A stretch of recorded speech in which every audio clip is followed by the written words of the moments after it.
napakatalas ng kanyang kayuran. So delikado to sa kamay, dapat maingat.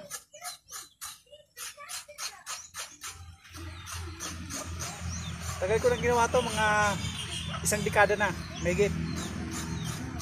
So marunong pa rin ako.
Mayroon tamang pagbiyak ng buko.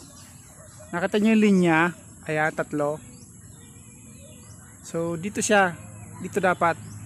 Ito yung tamang pagbiyak, dito banda.